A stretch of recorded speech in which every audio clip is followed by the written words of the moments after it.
ဂျပန်နိုင်ငံမှာယထာဘူတာယုံတွေနဲ့လူမှုအခြေပြုနေရာတွေမှာတေချောင်းကြံစည်မှုတွေကိုတားဆီးဖို့နဲ့ပြည်သူလုံခြုံရေးပိုကောင်းလာစေဖို့အတွက်ဉာဏ်ရည်တု AI စနစ်တစ်ခုကိုစတင်အသုံးပြုနေပါပြီ။ဒီပညာကုမ္ပဏီ Asila ကတီထွင်ထားတဲ့ဒီစနစ်ဟာလူတစ်ယောက်စိတ်ဆင်းရဲကိုယ်ဆင်းရဲဖြစ်နေတဲ့အမူအရာတွေကိုစောင့်ကြည့်ဖော်ထုတ်ဖို့လက်ရှိတပ်ဆင်ထားတဲ့လုံခြုံရေးကင်မရာတွေကိုအသုံးပြုတာပါ။အဲ့ဒီစနစ်ကခောက်တော့ခောက်ပြန်လမ်းလျှောက်နေတာယထာပလက်ဖောင်းအစွန်းတွေနားမှာအကြာကြီးမတက်ရက်နေတာကန့်သက်နယ်မြေထဲဝင်သွားတာဒါမှမဟုတ်အန်ရရှိနိုင်တဲ့နေရာတွေမှာဆက်ရှိနေတာမျိုးတွေကိုစောင့်ကြည့်စစ်ဆေးပေးပါတယ်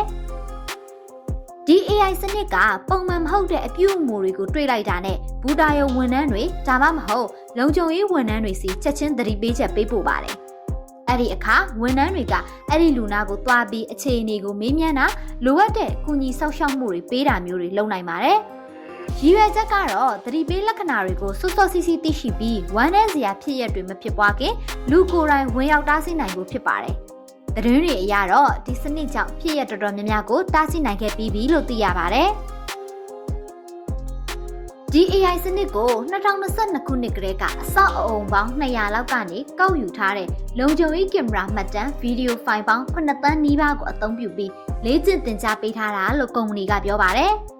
လက်ရှိမှာတော့ဒီနည်းပညာကိုတိုကျိုနဲ့ကာနာဂါဝါဒေသတွေကယထာဘူတာယုံ10ခုဝန်းကျင်နဲ့စီးပွားရေးလုပ်ငန်းသုံးအဆောက်အအုံ30လောက်မှာအသုံးပြုနေပါတယ်။တီထွင်သူတွေကတော့နောက်ပိုင်းမှာဒီစနစ်ကိုဂျပန်တနိုင်ငံလုံးကတခြားနေရာတွေအထိပါတိုးချဲ့အသုံးပြုနိုင်ဖို့မျှော်လင့်ထားကြပါတယ်။ဒါဟာအကူအညီလိုနေသူတွေကိုဝန်ထမ်းတွေကပို့ပြီးမြန်မြန်ဆန်ဆန်ကူညီပေးနိုင်ဖို့အတွက်အသုံးဝင်တဲ့ကိရိယာတစ်ခုဖြစ်ပုံရပါတယ်။